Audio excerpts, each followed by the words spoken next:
Hello, Clutter Warrior. Today we're going to talk about how to remain productive when you're not feeling productive.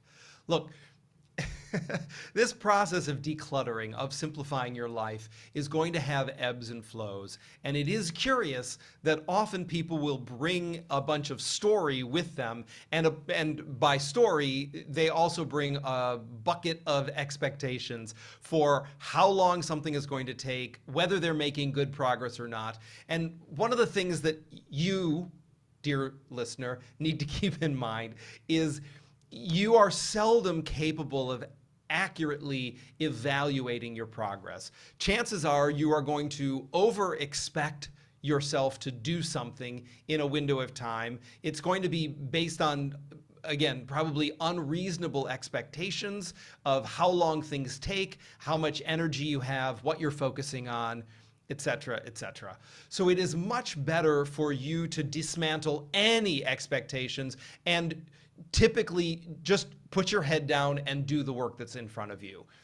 That's a baseline of how I suggest you proceed in your decluttering work, right? You were not concerned about how long it took for stuff to accumulate. It's really none of your business how long it takes for it to go away.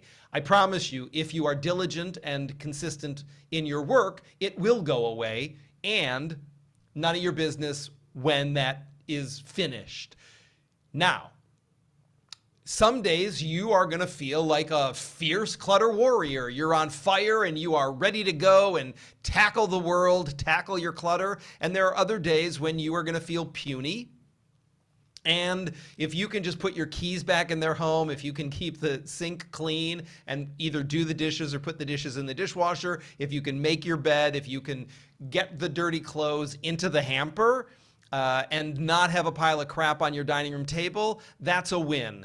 And another one of the challenges or opportunities to pay attention is on the puny days, not expecting yourself to be a fierce warrior. And conversely, on a day when you are a fierce warrior, not letting yourself off the hook and behaving as if it was another puny day. And this is a subtle self-aware process. There's nobody external to you who's going to be able to discern, are you on fire? Are you barely flickering? You will know that, and that is through a cultivation of self-knowledge that we're then leveraging into action, right? Self-knowledge by itself is not going to make a single piece of clutter go away.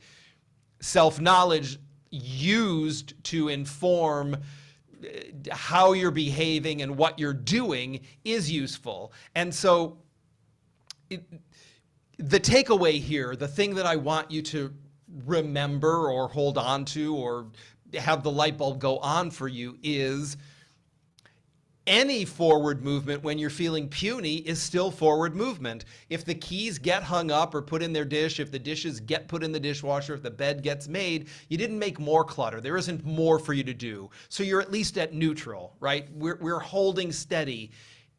That is where the win happens on those not productive days. We don't make it worse.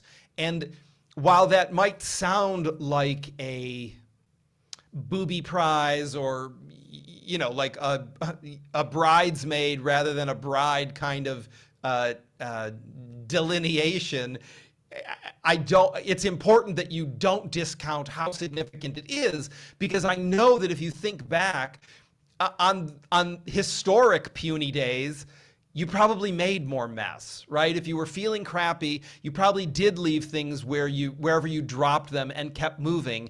And so on the next day, when your energy level rebooted, you had more to deal with. You didn't just tread water. And I mean, I've been doing this work for a long, long time. Been doing it for over 25 years. I've worked with over 500,000 people in my professional career. You have to believe me when I tell you that treading water sometimes is progress rather than making more mess. You don't get to let yourself off the hook on the days when you could do more, but on the days when you can't do more, doing just enough to not make more mess is a win. It is a win. So don't just pay attention to how you're talking to yourself. And if you're talking crap to yourself and you're flogging yourself, trying to spur yourself forward and you just don't have it in you, accept that on that day you did enough. And trust that tomorrow, maybe even later in the same day, but hopefully with some rest and some nutrition, tomorrow, the day after tomorrow, you will be able to strap on your clutter warrior cape and your jetpack and cover more ground. But any forward movement is still forward movement, and you get credit for that. That's what I want to share with you today. Thanks for tuning in. I look forward to being with you again real soon.